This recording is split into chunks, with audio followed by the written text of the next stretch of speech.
यहां पे एक क्वेश्चन दिया है कि a block of mass 25 kg, एक ब्लॉक दिया है बेटा जिसका मास है 25 kg, is pulled along a horizontal surface by a force at angle of 45 degree.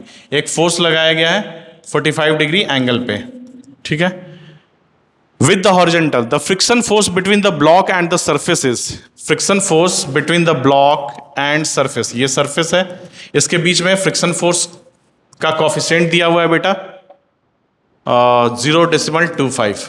The block travels eight a uniform velocity, uniform velocity का क्या मतलब होता है बेटा? यूनिफॉर्म वेलोसिटी का मतलब होता है कि एफ नेट जीरो हो, ये मतलब है, और इसी से मतलब निकलता है कि एसलेशन जीरो हो, ठीक है, कोई एसलेशन नहीं होना चाहिए, तो इसका मतलब है कि एफ नेट जीरो होना चाहिए। यूनिफॉर्म वेलोसिटी में एसलेशन शुड बी जीरो, मतलब वेलोसिटी जो होना चाहिए that should be constant. The work done by the applied force during a displacement of 5 meter, इसका डिस्प्लेसमेंट कितना हुआ है बेटा? 5 मीटर का डिस्प्लेसमेंट हुआ है, तो पूछ रहा है कि वर्क डन कितना होगा, वर्क डन पूछ रहा है कि कितना होगा, ठीक है। इसको बनाते हैं, देखो यहां पे इसका फ्री बॉडी डायग्राम थोड़ा सा ड्रॉ कर लें।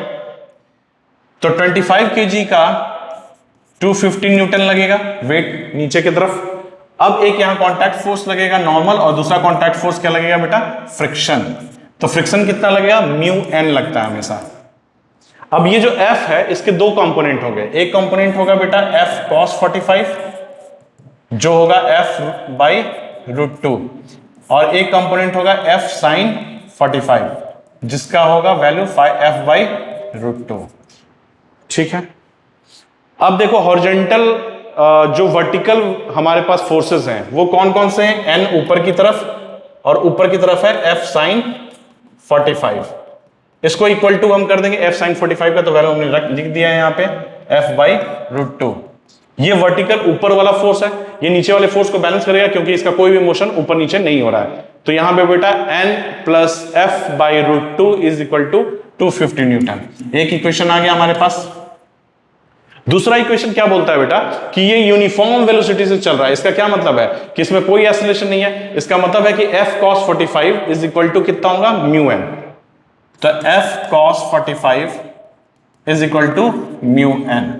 अब देखो यहां से n निकाल सकते हैं हम, ये दूसरा इक्वेशन है, यहां से n निकालते हैं तो n इज इक्वल टू क्या हो जाएगा? 250 माइनस F बाई रूट 2, ये निकाल सकते हैं n। अब यहां पे बेटा F cos 45, इसमें इसकी वैल्यू डाल दो n की वैल्यू, तो यहां पे हो जाएगा F by root 2। F cos 45 कितना होगा? F बाई रूट 2 होगा, is equal to mu. Mu कितना दिया हुआ है बेटा यहां पे? 0.25। 0.25 को हम 1/4 भी लिख सकते हैं, तो यहां पे 1/4 लिख दिया। n कितना है? 250 माइनस F बाई रूट 2। अब इसको सॉल्व करते हैं। इसको सॉल्व करेंगे तो बेटा ये 4 को ऊपर भेज देते हैं, 4 को ऊपर भेजते हैं, येलो ले लेते हैं ताकि ज्यादा अच्छे से दिखाई दे।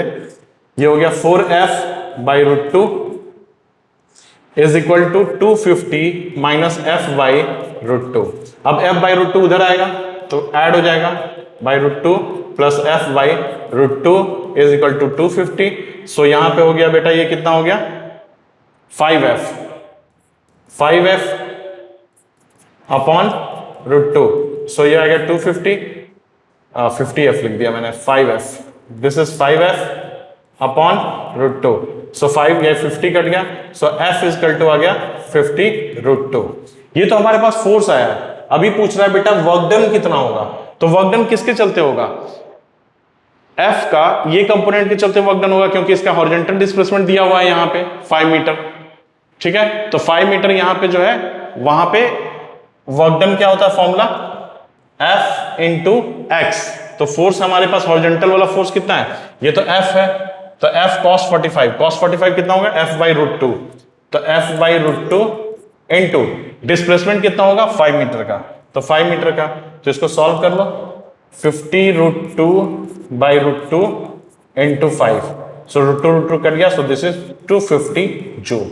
This is the answer, this is the work done by the block, 250 joule, that is the answer. आया समझ में?